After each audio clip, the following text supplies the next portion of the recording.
The Labrador duck once dove the Atlantic waters of North America, a species shaped by ice, tides, and specialization. By the time science understood its rarity, the coast had already changed, and the final record was a gunshot, not a rescue. The Labrador duck, scientifically named Camptorhynchus labradorius, was a bird belonging to the sea-diving duck lineage of the family Anatidae. Unlike most ducks, it was not a bird of lakes or marshes. It was a bird of the ocean, spending the majority of its life in cold coastal marine waters. Its geographic range covered the northeastern coast of North America, from Labrador and Newfoundland in Canada, stretching southward along the Atlantic shoreline into New England and occasionally as far as New Jersey. The bird's distribution overlapped with productive offshore shellfish beds and rocky coastal zones influenced by cold currents such as the Labrador Current. Males were striking, black backs, white sides, and dark heads with pale cheeks, a natural contrast designed by evolution for life at sea. Females carried a more subdued gray-white plumage, suited for nesting camouflage along isolated shorelines. The species exhibited a body plan reminiscent of eiders, dense, compact, built for diving beneath frigid waves rather than skimming the surfaces of calm ponds. Adults reached approximately 50 to 55 centimeters, 20 to 22 in length, with a wingspan around 85 centimeters, 33 and an average body mass between 900 to 1,100 grams, 2.0 to 2.4 pounds. Its most defining feature was its unusual soft, sloping bill equipped with lamellae, comb-like ridges along the edges that suggested a specialized feeding ecology, unlike the hard bills of most diving ducks. The species was formally described by Johann Friedrich Gmelin in 1789, based on specimens from the North Atlantic region. Indigenous communities and coastal inhabitants had long recognized the bird, but local knowledge was never translated into protection, and science did not register urgency until it was too late. The Labrador duck is historically significant for a stark reason. It is considered the first North American bird species to go extinct after European colonization, marking the beginning of a new era, one where extinctions would be caused not by natural planetary shifts, but by human-driven coastal transformation and food extraction. The Labrador duck was a social marine diver, typically observed in small flocks rather than large colonies. While it migrated seasonally along the Atlantic coast, it was not known for mass congregations like the passenger pigeon. Instead, it followed cold coastal currents and offshore food availability, often remaining far from land, making sightings sporadic even during its existence. It fed primarily on mollusks, small clams, mussels, marine snails, and crustaceans, relying on its diving ability to reach benthic feeding zones. Its feeding behavior likely combined underwater pursuit with filter gripping mechanics, using its soft lamellae-lined bill to hold slippery shellfish and manipulate small prey items in turbulent waters. Unlike ducks that grazed on vegetation or snatched insects from freshwater surfaces, the Labrador duck was an oceanic specialist. Its skull and bill morphology indicate that it occupied a narrow ecological niche, possibly feeding on smaller or differently textured shellfish than sympatric eiders, reducing competition in an undisturbed ecosystem, but becoming a fatal disadvantage when food systems collapsed. By nature, the species was docile, shy, and not aggressive toward humans. It did not evolve behavioral avoidance of coastal hunters, and historical accounts imply it was not particularly difficult to approach or shoot. This lack of fear was not a flaw in evolution. It was evidence that the bird evolved in a world where humans were not its predator. The bird's specialization also meant low adaptability. When shellfish beds were disturbed by expanding fisheries, shoreline development, and intensive coastal harvesting, the Labrador duck did not possess the dietary flexibility to shift to alternate food sources. It was not outcompeted by intelligence or speed, it was outsurvived by generalists. But let me ask you something, if you had lived in that time, knowing what we know now, would you have tried to save them, or would you have looked away like everyone else did? The Labrador duck was a slow-breeding species, following the reproductive pace of northern marine ducks.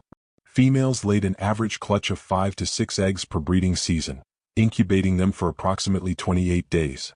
Nesting sites are not precisely documented, but the best evidence suggests they nested along remote coastal shorelines or islands in the Labrador, Newfoundland region, close to offshore shellfish feeding zones. Unlike freshwater ducks that nested inland across broad landscapes, the Labrador duck likely nested in limited suitable coastal zones, making its breeding habitat inherently restricted. Parental care was high, with females responsible for incubation and early chick rearing. The young remained with parental groups for several months after hatching, until they were physically capable of surviving at sea and diving efficiently for shellfish.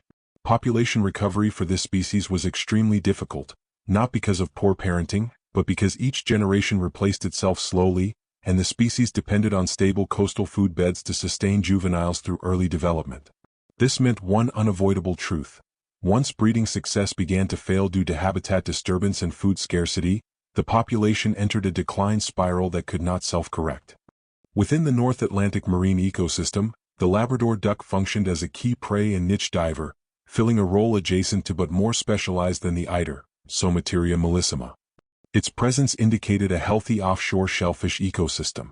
Natural predators likely included bald eagles and other sea eagles, opportunistic coastal hunters. Large gull species, which preyed on eggs or weakened juveniles. Foxes, nest predation when nesting on accessible coastal land. And possibly seals targeting injured or food-stressed adults. Competition for food existed primarily with eiders, but historical timing shows that eiders did not drive the species to extinction. The real competition came from commercial human harvesting of shellfish and coastal hunting, which reshaped prey availability across the duck's entire range. The species did not evolve in isolation, but its food source did not survive industrial extraction pressure, leaving it ecologically stranded. The bird survived. Ice Age climatic oscillations, North Atlantic storm systems, seasonal migrations across freezing currents, and natural predation pressures. But the 19th century Atlantic coast was changing rapidly. Shellfish beds were overharvested by expanding coastal fisheries, coastal hunting increased with European settlement, shorelines developed into ports, towns, and industry, and marine food systems were disrupted faster than the species could adapt. Because the bird lived mostly offshore, its decline did not trigger public alarm. There were no widespread surveys, no population counts, and no conservation institutions tracking it at the time. The species was not wiped out by a natural cataclysm. It starved out and hunted down gradually, its feeding niche quietly removed. By the 1870s, the population had collapsed dramatically. The species was always rare, but the decline after 1850 became visibly steep based on historical specimen records. The last confirmed individual was a female shot by a hunter in 1878 near Elmira, New York. This final specimen was preserved in a collection and remains the last physical proof the species ever existed. After 1878, searches failed to locate any living individuals, sightings stopped entirely, and the bird was recognized as extinct by scientific consensus around 1880. There was no federal protection, no emergency breeding intervention, no habitat conservation plan.